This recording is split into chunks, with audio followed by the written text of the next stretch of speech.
Hello dear students, this is Mrinal ma'am from डियरसा classes. और यहाँ पे अब हम ट्रांसपोर्टेशन का जो सेकंड इम्पॉर्टेंट टाइप है दैट इज़ अनबैलेंस्ड प्रॉब्लम उसको देखने वाले। देखो, ट्रांसपोर्टेशन प्रॉब्लम में mostly north west, least cost and VAM, ये तीनों मेथड्स एग्जाम में पूछे जाते हैं। ठीक है, ये तीनों मेथड्स आप यूज़ करके IBFS that is initial basic feasible solution को फाइंड आउट करते हैं। और अगर ऑप्टिमल सॉल्यूशन पूछा है क्वेश्चन में तो आपको आगे मोदी मेथड सॉल्व करनी पड़ती है। ठीक है, तो प्रीवियसली हमने जो बैलेंस सम थे उसके ऊपर न्यूमेरिकल्स की प्रैक्टिस की है। और यहाँ पे अभी अब अनबैलेंस जो टाइप है ट्रांसपोर्टेशन प्रॉब्लम का उसकी हम यहाँ पे प्रैक्टिस करने वाले हैं। ये एग्जाम के लिए VIMP सम या very very important type of sum ऐसे मैं कहूँगी अपकमिंग एग्जाम के लिए, तो इसको अच्छे से प्रिपेयर कीजिएगा। पहले तो क्वेश्चन को पढ़ेंगे। यहाँ पे देखो, find the initial basic feasible solution that is IBFS, okay, of the following transportation problem using northwest corner method, matrix minima method and Vogel's approximation method. ठीक है, and also find the corresponding cost। हर एक method use करके हमें corresponding cost भी find out करना है। तो in this session हम नॉर्थ वेस्ट कॉर्नर मेथड को सॉल्व करेंगे, लेकिन matrix minimum method that is LCM method अगर आपको सीखना है या वैम मेथड भी आपको सीखना है तो for that you have to join our Telegram channel जिसकी लिंक डिस्क्रिप्शन बॉक्स में गिवन है। ठीक है, तो इसको एनालाइज करेंगे। पहले क्वेश्चन को देखो, factory is given and warehouses are given. Factory है X, Y and Z and warehouses are ABCD। यहाँ पे जो कैपेसिटी है फैक्ट्री यूनिट्स मेकिंग की वो है 7, 9 एंड 18। एंड जो वेयर हाउसेस की रिक्वायरमेंट है जिसे हम देखो, capacity and supply, capacity is also known as supply and requirement is also known as demand. तो अगर यहाँ पे सप्लाई एंड डिमांड नहीं दिया है लेकिन कैपेसिटी एंड रिक्वायरमेंट ऐसे वर्ड्स दिए हैं तो आपको कंफ्यूज नहीं होना है। ठीक है, क्योंकि कैपेसिटी ही सप्लाई होता है, ओके, एंड रिक्वायरमेंट जो होती है वो होती है डिमांड। तो ये जो प्रॉब्लम है इसको सॉल्व करने से पहले आप कौन सी भी मेथड से सॉल्व करो। ठीक है, यहाँ पे तो तीनों ही मेथड हमें बताया है कि तीनों मेथड यूज करके सॉल्व करो। फर्स्ट ऑफ ऑल आपको ये चेक करना पड़ता है कि ये जो गिवन टेबल है वो बैलेंस्ड है या नहीं है। ठीक है, बैलेंस्ड है या नहीं है, तो वो कैसे हम चेक करते। तो सबसे पहले मैंने गिवन दैट में जो टेबल गिवन था उसको लिख लिया है। And now what I will do is मैं कैपेसिटी यूनिट्स की टोटल करके देखूंगी। यहाँ पे देखो, 7 प्लस 9 प्लस 18 कितनी टोटल है, 34 is the total of capacity unit. अब हम रिक्वायरमेंट्स की भी टोटल करेंगे और देखेंगे कि यहाँ पे कैपेसिटी एंड रिक्वायरमेंट सेम है या नहीं। तो 5 plus 8 plus 7 plus 15 is equals to 35। तो अगर आप यहाँ पे देखेंगे रिक्वायरमेंट की total is 35। What does it mean कि ये जो गिवन चार्ट है या टेबल है ये बैलेंस्ड नहीं है। तो अगर ये बैलेंस्ड नहीं है, कैसे पता चला कि रिक्वायरमेंट एंड कैपेसिटी की टोटल सेम नहीं है, इसीलिए ये टेबल जो है बैलेंस नहीं है। और आप जो मेथड्स आगे यूज करेंगे नॉर्थ वेस्ट, मैट्रिक्स मिनिमा या वैम, इन तीनों के लिए इस टेबल का बैलेंस्ड होना बहुत ज़्यादा जरूरी है। ठीक है, अब हम इसे बैलेंस्ड कैसे करेंगे वो सीखेंगे। ठीक है, तो सबसे पहले मैंने यहाँ पे ऐसे हमें लिखना है कि here total of capacity is not equals to total of requirement. ठीक है, that is 34 is not equals to 35, therefore this is unbalanced transportation problem. और अभी इसे बैलेंस्ड बनाने के लिए हमें एक तो डमी रो या डमी कॉलम ऐड करना पड़ेगा, ठीक है। अब वो कैसे डिसाइड करेंगे, तो यहाँ पे देखो सबसे पहले रो की जो टोटल है 7, 9 एंड 18, इसकी टोटल आ रही है 34। तो इसमें और एक अगर ऐड करेंगे तो फिर इसकी टोटल 35 आएगी, ठीक है। तो एक हमें रो में ऐड करना पड़ेगा, इसीलिए हम यहाँ पे जो वैल्यूज लिखेंगे वो रो वाइज लिखेंगे डमी की। तो अगर रो की टोटल कम है, ओके, रो की वैल्यू की टोटल कम है, तो आपको वहां पे डमी रो ऐड करना पड़ेगा। और अगर कॉलम्स के वैल्यूज की टोटल कम है तो आपको डमी कॉलम ऐड करना पड़ेगा। तो अभी इन दिस केस हमें क्या करना पड़ेगा, रो को ऐड करना पड़ेगा। तो यहाँ पे लिखो we have to add dummy row to make it balanced, ठीक है। ऐसे आपको यहाँ पे करना पड़ेगा, अंडरस्टूड। और फिर से आपको ये टेबल पूरा लिखना पड़ेगा, जहाँ पे डमी की वैल्यू हमेशा 0 0 0 ही होती है और यहाँ पे मैं 1 ऐड करूंगी, तो ही हमारा ये जो पूरा टेबल है ये बैलेंस्ड हो जाएगा, ठीक है। अब यहाँ पे आप चेक करो कि रिक्वायरमेंट की जो टोटल है एंड कैपेसिटी की जो टोटल है इक्वल आ रही है या नहीं। तो ऑब्वियसली ये अभी इक्वल आएगी। And once we will get this table, ठीक है, अब हम आगे मेथड्स यूज कर सकते हैं, ठीक है। तो as it is balance now, हम डायरेक्टली फर्स्ट मेथड को यूज करेंगे। Now by first method is north west corner method, ठीक है।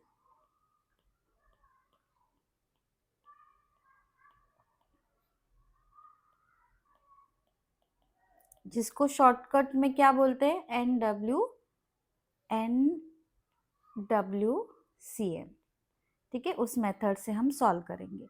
अब फॉर दैट ये पूरा टेबल आपको फिर से लिखना है, ठीक है। तो आप कहेंगे मैम कितने टाइम ये कॉपी करना पड़ेगा सेम टेबल, तो यस करना तो पड़ेगा, राइट। ऐसे मैंने यहाँ पे नीचे कॉपी कर लिया है।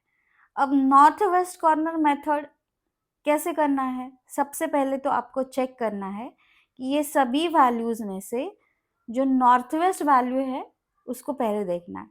तो इस पूरे टेबल में नॉर्थ वेस्ट कॉर्नर में वैल्यू है 11। नॉर्थ वेस्ट मतलब ये पूरा जो चार्ट होता है हमारे पास, उसमें सबसे कॉर्नर वाली जो वैल्यू होती है वो होती है नॉर्थ वेस्ट कॉर्नर की वैल्यू। तो यहाँ पे वो है 11। तो 11 को यहाँ पे सर्कल बनाओ and for that capacity and requirement check करो। Capacity is 7 and requirement is 5। तो इन दोनों में से जो कम होता है वही हमेशा सर्कल में आता है। तो यहाँ पे 5 मैंने सर्कल में डाल दिया है, ठीक है। तो ये 5 सर्कल में डाल दिया, मतलब ये रिक्वायरमेंट यहाँ पे हो गई 0। और आउट ऑफ 7 5 हमने ट्रांसपोर्ट कर दिए, तो यहाँ पे ओनली 2 इज लेफ्ट। और जो एलोकेशन किया है जिस वैल्यू को, उसको हम ऐसे स्टार्ट टू एंड कट कर देते हैं। दैट मीन्स अब उसकी वैल्यूज हमें यहाँ पे देखनी ही नहीं है, ठीक है। अब फिर से आपको नॉर्थ वेस्ट वाली वैल्यू को फाइंड आउट करना पड़ेगा। अब सेकेंड नॉर्थ वेस्ट वाली वैल्यू जो कॉर्नर में है वो है 31। 31 को यहाँ पे एलोकेशन जाएगा। 31 को चेक करो यहाँ पे कि capacity is 2 and requirement is 8। तो दोनों में से कम कौन सी वैल्यू है, 2 या 8? तो यहाँ पे 2 सर्कल में 2 आएगा, मतलब ये अभी 2 हो गया 0। और यहाँ पे 8 में से 2 माइनस करके 6। और जो 0 हो गया वो हम स्टार्ट टू एंड कट करते। तो ये मैं डायरेक्टली बता रही हूँ क्योंकि प्रीवियसली भी हमने इसके बेसिक्स जो है पढ़े हुए हैं। तो जिनको ये थोड़ा हार्ड लग रहा है ये स्टेप्स, वो बेसिक पहले पढ़ ले, ठीक है। यूट्यूब पे भी डाला हुआ है एंड टेलीग्राम के चैनल के ऊपर भी है।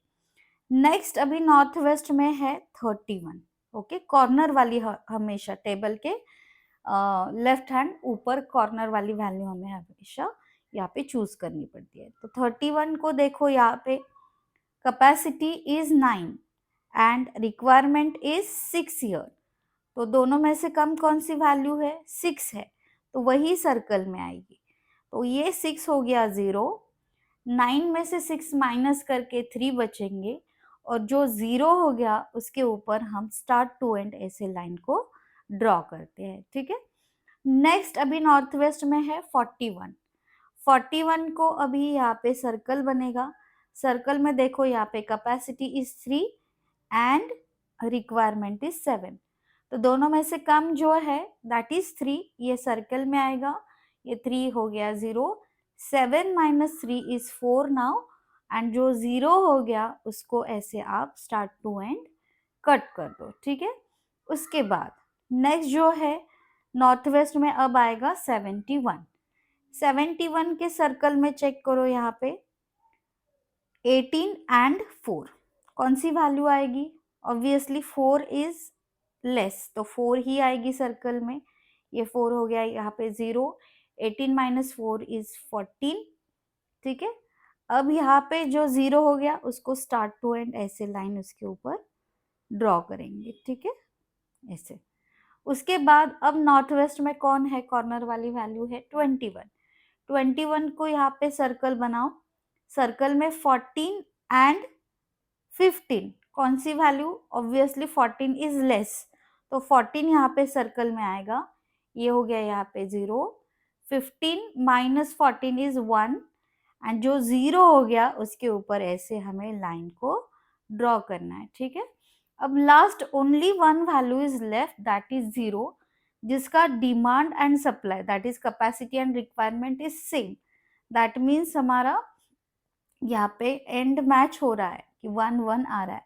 यहाँ पे सपोज 1 1 नहीं आता, कुछ अलग वैल्यू आती, एक 1 आता, एक 2 आता, तो हमारा ये मतलब स्टेप्स कहीं पे भी कहीं तो भी रॉन्ग हो गया, तो उसको फिर से आपको करेक्ट करना पड़ेगा। ठीक है, तो यहाँ पे 1 एंड 1 मैच हो गया है, that means we are on a correct track. अब यहाँ पे सर्कल में 1 लिख लो, ये हो गया 0, और ये नीचे वाला भी 0 हो गया। अब यहाँ पे दोनों तरफ मतलब यहाँ पे वर्टिकल लाइन भी आएगी, हॉरिजॉन्टल लाइंस भी आएगी दोनों तरफ।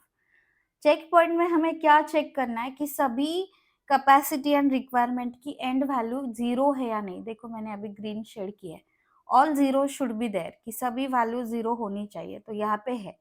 This is our check point. ठीक है, तो ये हो गया। उसके बाद अब हम फिजिबिलिटी भी चेक करेंगे, that is initial basic feasible solution को फाइंड आउट करेंगे, प्लस इसकी टोटल कॉस्ट भी फाइंड आउट करेंगे।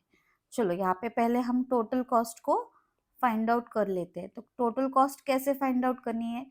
जो भी एलोकेटेड सेल है, यहाँ पे देखो फर्स्ट है 5 एंड 11, सर्कल जहाँ पे बना हुआ है, so I am doing this 5 multiply by 11, plus second देखो यहाँ पे 2 मल्टीप्लाई बाय 31, मतलब सर्कल वाली वैल्यू उसके इमीडिएट नियर वाली वैल्यू से मल्टीप्लाई होती है।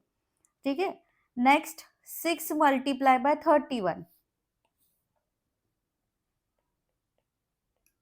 नेक्स्ट जो है 3 मल्टीप्लाई बाय 41,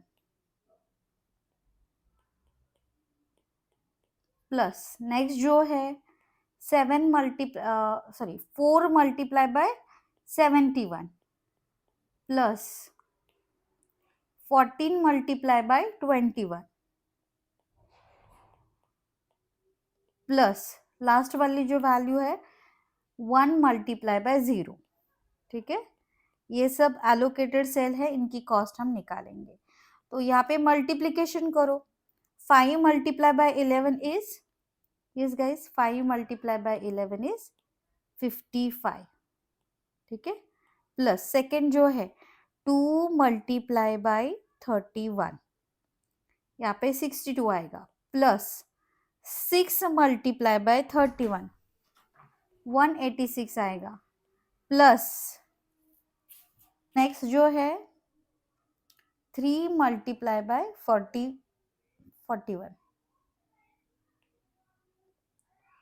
नेक्स्ट जो है 4 multiply by 71, so 284. Next is 14 multiply by 21, 294. And last वाली जो है 1 मल्टीप्लाई बाय 0 इज 0. ठीक है. अब बहुत सारे स्टूडेंट बोलते हैं कि मैम ये लिखना जरूरी है क्या, 0 ही आ रहा है. तो yes, we have to write it. Okay. तो इन सभी वैल्यूज के भी मैं टोटल करके देख रही हूँ. 55 plus 62 plus 186 plus 123 plus 284 plus 294. ठीक है. तो कितनी टोटल आ रही है यहाँ पे? 1004, 1004 यहाँ पे. ठीक है. तो this is the total cost by north west corner method. And यहाँ पे for initial solution IBFS formula हमें लिखना है. फॉर्मूला क्या है यहाँ पे? m plus n minus 1 is equals to number of allocations. m कितने हैं यहाँ पे? m मतलब रोज. ठीक है. मतलब फैक्टरीज. यहाँ पे देखो x, y, z and dummy. 4m are there. Plus n मतलब columns A, B, C, D, warehouses. यहाँ पे रिक्वायरमेंट एंड कैपेसिटी हम नहीं लेते हैं. -1 is equal to number of allocations. Number of allocations मतलब जहाँ पे हमने सर्कल निकाले हैं. तो यहाँ पे देखो ये 1 2 3 4 5 6 7. ठीक है. तो ये आ रहे हैं 7. अब 4 प्लस 4 माइनस 1 इज ऑल्सो 7. तो number of allocations and m plus n minus 1 is equal to, ये दोनों वैल्यूज सेम आ रही है 7 एंड 7. तो यहाँ पे हमें लिखना है therefore initial basic solution is feasible here. Okay. तो यहाँ पे हमें ऐसे वैल्यूज को लिखना है एंड ये फाइनल आंसर यहाँ पे ऐसे बताना है. ठीक है. तो this is all about yes north west corner method. लेकिन yes matrix minima method and VAM का मेथड यहाँ पे यूट्यूब पे नहीं है, मिलेगा आपको. वो टेलीग्राम चैनल का एक्सेस लेके ही यू विल गेट दैट. अगर आपको खुद को ट्राई करना है तो यहाँ पे चेक पॉइंट है कि मैं आंसर बता देती हूँ कि मैट्रिक्स मिनिमा मेथड जो सेकेंड मेथड है उसकी कॉस्ट जो है, अगर आपकी 828 आ रही है, दिस इज एलसीएम वाली कॉस्ट. ओके. एंड थर्ड वाली जो है वैम की कॉस्ट जो है, अगर आपकी 788 आ जाती है तो आपका आंसर करेक्ट है. ठीक है. तो आपका जो भी आंसर आ रहा है, आंसर मैच हो रहा है या नहीं, एंड लिस्ट कॉस्ट में सॉल्यूशन फिजिबल है, वैम में फिजिबल है या नहीं, आपको ये चेक करना है और कमेंट बॉक्स में मुझे कमेंट करके बताना है. ठीक है. और yes this is the very very important type of sum of transportation. तो इसको अच्छे से आपको यहाँ पे प्रैक्टिस करना है. ठीक है. चलो, थैंक यू फॉर वॉचिंग. अगर यूजफुल लगे तो like share and subscribe with your needy friends and see you soon with the next useful video.